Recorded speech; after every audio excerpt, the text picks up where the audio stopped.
अब आज स्टार्ट करते हैं हम चैप्टर नंबर 2 के प्रीवियस ईयर क्वेश्चंस। हमने लास्ट टाइम चैप्टर नंबर 1 देख लिया है, अब चैप्टर नंबर 2 देखते हैं। तो चैप्टर नंबर 2 का पहला ही क्वेश्चन थोड़ा सा बड़ा क्वेश्चन है। आइडेंटिफाई करना है हमें क्या, प्रिंसिपल ऑफ मैनेजमेंट। और कौन से प्रिंसिपल आइडेंटिफाई करने हैं पहले अपने माइंड में लेकर चलते हैं। पहला प्रिंसिपल है इक्विटी, जो इक्वालिटी के बारे में बात करता है। वो ये कहता है कि सभी लोगों को एक साथ लेकर चलना है, इक्वल लेकर चलना है। दूसरा प्रिंसिपल है हमारे पास डिसिप्लिन, जो रूल्स और रेगुलेशन के बारे में बात करेगा, कमिटमेंट्स के बारे में बात करेगा। ऑर्डर प्रिंसिपल अरेंजमेंट्स के बारे में बात करेगा कि सभी लोग सभी समान अपनी अपनी जगह पर हो। इनिशिएटिव प्रिंसिपल सेल्फ मोटिवेशन की बात करेगा, सजेशंस की बात करेगा। तो हमने कीवर्ड्स देख लिए हैं कि चारों प्रिंसिपल के कीवर्ड्स क्या हैं। अब देखते हैं इसमें कौन सा प्रिंसिपल है। So question is, Sangeeta visited smile dental clinic for the treatment of the tooth एक. She observed that the receptionist was seated at the reception desk. The place fixed for her. I think identify हो गया होगा। फिर पढ़ लेते हैं। Dental instruments were laid neatly in the dental instrument trays, and the used instruments were placed in the sterilization area. There was a fixed place for everything, and it was present there. There was no hindrance in the work of the dentist, and she was working with a maximum efficiency. यहाँ पर arrangement की बात हो रही है कि जो सामान भी अपनी जगह पर है और जो पीपल है यानी कि जो लोग हैं काम करने वाले वो भी अपनी अपनी जगह पर काम कर रहे हैं। ये जो लाइन लिखी हुई है, there was fixed place for everything, इसने ही बता दिया कि ये कौन सा वाला प्रिंसिपल है। ऑर्डर प्रिंसिपल के अंदर हम दो ऑर्डर के बारे में बात करते हैं ना, सोशल ऑर्डर और मटेरियल ऑर्डर। सोशल ऑर्डर क्या कहता है कि जितने भी लोग हैं काम करने वाले एक ऑर्गेनाइजेशन में, वो अपनी अपनी जगह पर काम करते हैं। मटेरियल ऑर्डर कहता है कि जो भी सामान हम इस्तेमाल करते हैं, जो भी फिजिकल रिसोर्सेज है, उन सबकी जगह भी फिक्स है। ठीक है, तो correct answer is C. Explain the following principle of management. Direct question है। डिसिप्लिन, रूल्स और रेगुलेशंस के बारे में बात करता है। Obedience to the rules and regulation of the organisation, जहां पर हम तीन चीजों के बारे में बात करते हैं डिसिप्लिन में। क्या? Clear and fair agreements, good superior at all the levels, judicious application of penalties. ये मेन चीजें हैं जो आपको डिसिप्लिन में लिखनी है। Unity of command, one subordinate should receive order from one and only one boss to avoid the dual subordination. ठीक है, कि एक ही सबॉर्डिनेट की जवाबदेही दो सुपीरियर्स को नहीं होगी, to avoid the confusion. ठीक है, unity of direction, one head should have one plan. Each group of activity should have only one head. ठीक है, to avoid the overlapping of activities. यहाँ पे क्या अवॉइड होता है? overlapping of activities. ठीक, उसके बाद इसी के चॉइस में साइंटिफिक मैनेजमेंट की टेक्निक्स पूछी गई है। ठीक है, जिसमें पहली टेक्निक है आपके पास फैटिग स्टडी। फैटिग स्टडी क्या बताती है कि किसी भी एक एवरेज जॉब के अंदर नंबर ऑफ रेस्ट इंटरवल्स कितने होने चाहिए। और फैटिग के बहुत सारे कारण हो सकते हैं, कौन कौन से? लॉन्ग वर्किंग आवर्स तो है ही, बट अनकॉर्डियल रिलेशनशिप है आपके बॉस के साथ, जो वर्किंग कंडीशन है वो अनसुटेबल है आपके लिए, तो ये भी आपके लिए फैटिग का कारण हो सकते हैं। तो ये बताता है कि एक शिफ्ट के अंदर एक वर्कर को कितने रेस्ट मिलना चाहिए to regain the stamina. Next, motion study क्या स्टडी करता है? द स्टडी ऑफ मूवमेंट्स, कि किसी भी एक जॉब को करते हुए एक वर्कर के कितने तरीके के मूवमेंट्स आते हैं। तो हम यहाँ पर अननेसेसरी मूवमेंट्स को अवॉइड करने की कोशिश करते हैं, एलिमिनेट करने की कोशिश करते हैं। तो यहाँ पर हम उसी चीज को स्टडी करते हैं। टाइम स्टडी क्या बताता है? The average time taken by a worker to complete a particular job. और इससे हमें और भी क्या पता चलता है टाइम स्टडी से? कि हमें नंबर ऑफ वर्कर्स कितने इंप्लॉय करने हैं और उसी के अकॉर्डिंग हमारी लेबर कॉस्ट कितनी आएगी। मैं मेन चीजें बता रही हूँ जो होनी चाहिए आंसर में। ठीक है, नेक्स्ट दूसरे सेट में दूसरा क्वेश्चन आया, देखो। Explain the following principle of management. इसने फ्योल के प्रिंसिपल्स कौन से वाले पूछे? डिवीजन ऑफ वर्क, सबसे इजी प्रिंसिपल, कि लोगों में काम को बांटा जाना चाहिए according to their skills to achieve the specialisation and efficiency. ठीक है, सेकंड आया remuneration of employees. The remuneration of employees should be just and equitable.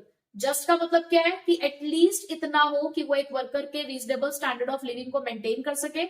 और इक्विटेबल का मतलब है कि that should be in the paying capacity of the organization, यानी कि दोनों में से किसी के ऊपर भी बर्डन नहीं होना चाहिए।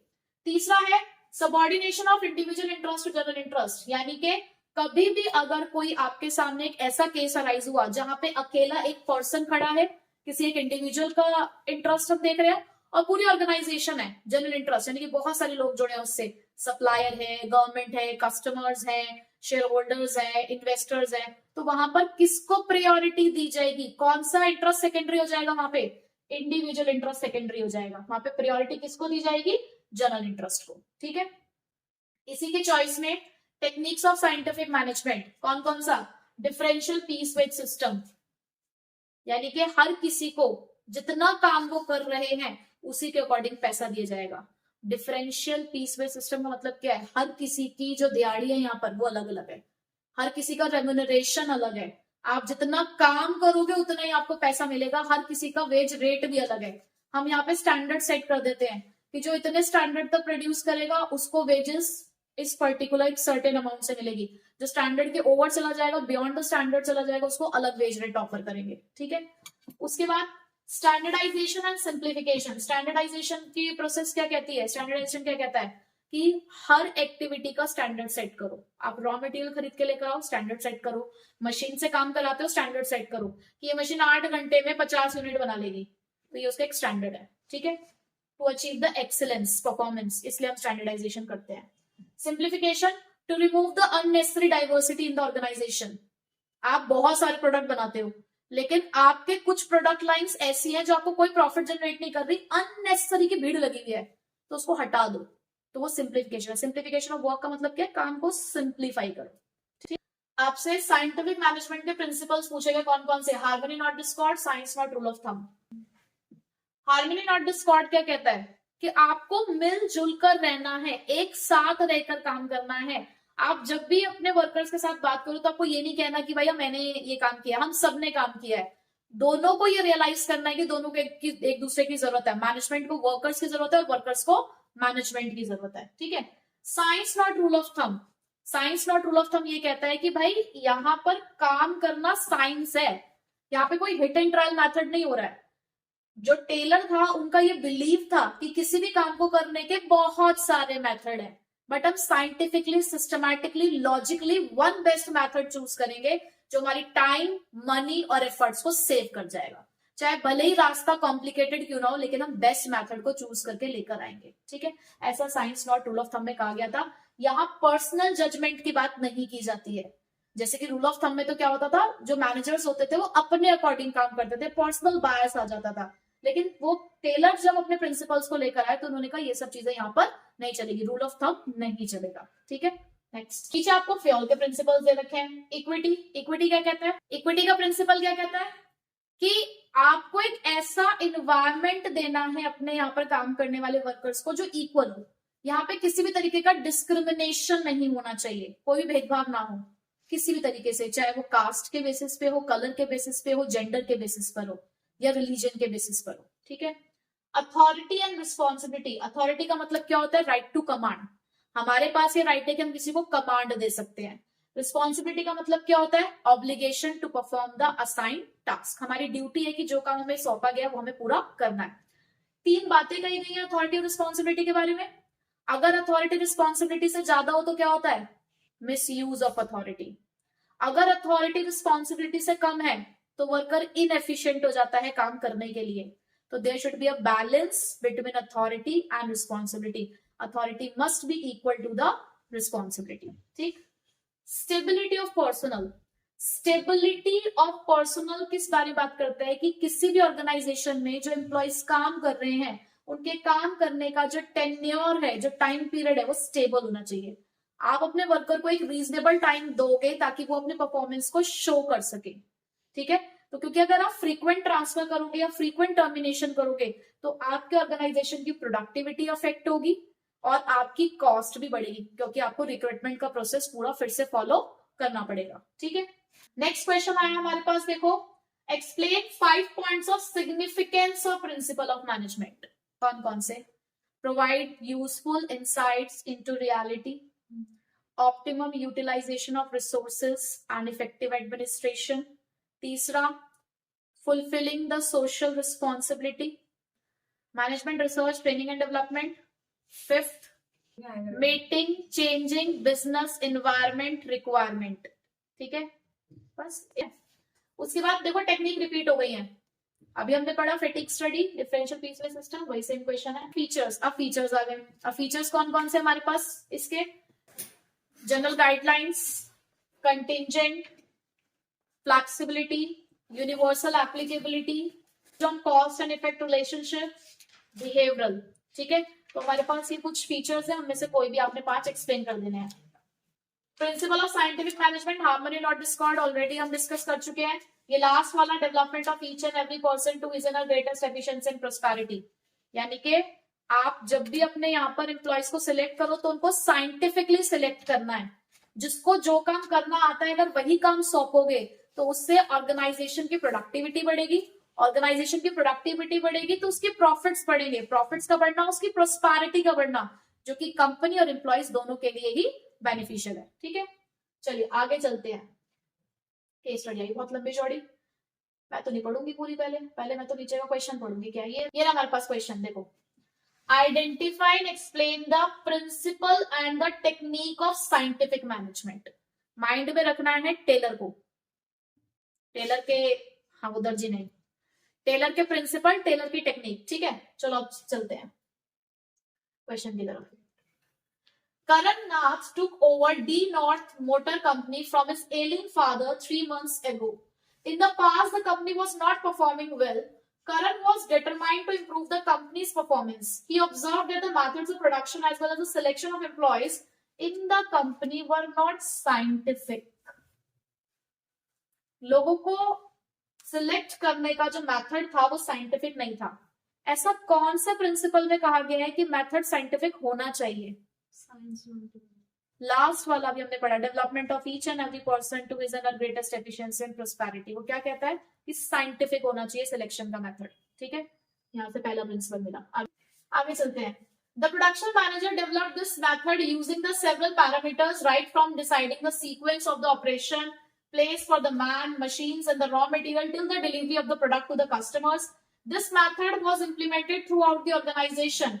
It helped in increasing the output, improving the quality, and reducing the cost and the wastage. अब देखो यहाँ पर हमें क्या क्या पता चला। एक तो हमें वो पता चल गया कि development of each and every वाला हमारा प्रिंसिपल है। ये लाइन यहाँ पर आई, he believed that there was only one best method to maximize the efficiency. ऐसा लिखा गया है science not rule of thumb में। सेकंड प्रिंसिपल आपको यहां से मिला। ठीक है, टेक्निक आपको कौन सी मिली, देखो यहाँ पर, the production manager developed this method using several parameters, right from deciding the sequence of the operation, place for man, machines and raw material till the delivery of the product to the customer. ये कौन सी technique है यहाँ पर जिसकी help से output बढ़ा, improve हुई quality, reduce हुआ कॉस्ट एंड वेस्टेज। और स्टडी हमें कौन सी मिली, यानी कि टेक्निक, मेथड स्टडी। ठीक है, चलो आगे चलते हैं। लास्ट, सबसे पहले देखते हैं कि क्वेश्चन क्या पूछा गया है। Identify and explain any two techniques. दो टेक्निक्स आइडेंटिफाई करनी है इसके अंदर भी हमें। Sanket, after completing his entrepreneurship course from the USA, return to India and started a coffee shop, फियोमा coffee, in a famous mall in Mumbai. The speciality of the coffee shop was a special aroma of coffee and a wide variety of flavors to choose from. Somehow the business was neither profitable nor popular. Sanket was keen to find out the reason. He appointed Ria, an MBA from a reputed management institute, as a manager to find out the causes of the business not doing well. Ria took a feedback from the clients and found that though they loved the special unique aroma of the coffee but were not happy with the long waiting time being taken to process the order. She analyzed and found out that there were many unnecessary obstructions which could be eliminated. She fixed a standard time for processing the order. She fixed the standard time. और क्या बात हुई, unnecessary obstruction. ठीक है, तो ये जो unnecessary obstructions है, ये कौन सी टेक्निक है, सिंप्लीफिकेशन। और ये जो स्टैंडर्ड टाइम की बात हुई है, स्टैंडर्डाइजेशन। मिल गई technique. She also realized that there were many flavors whose demand was not enough. She also decided to discontinue the sale of such flavors. वही elimination हो रहा है unnecessary variety का. As a result, within a short period, Ria was able to attract the customer. दो technique हमने पहचान ली। एक तो कौन सा पहचाना, standardization and simplification of work. ठीक है, next question, explain unity of command and equity, already discuss कर चुके हैं। क्वेश्चन सेम है, सिर्फ नाम बदल दिया गया है, दूसरे सेट में आया हुआ या किसी दूसरे ईयर में आया होगा, तो संकेत की जगह संचित हो गया। देखो क्वेश्चन बिल्कुल सेम है। यहाँ पे है कि वो स्वीडन से वापस आए, वहां पे यूएसए से वापस आया था। नीचे देखते हैं इस क्वेश्चन को और थोड़ा सा, बिल्कुल सेम है, 2 टेक्निक्स ही बतानी है, ठीक है। तो ये हमारे कुछ क्वेश्चंस थे from the chapter number 2। Main focus क्या है? सबसे बड़ा फोकस है टेलर।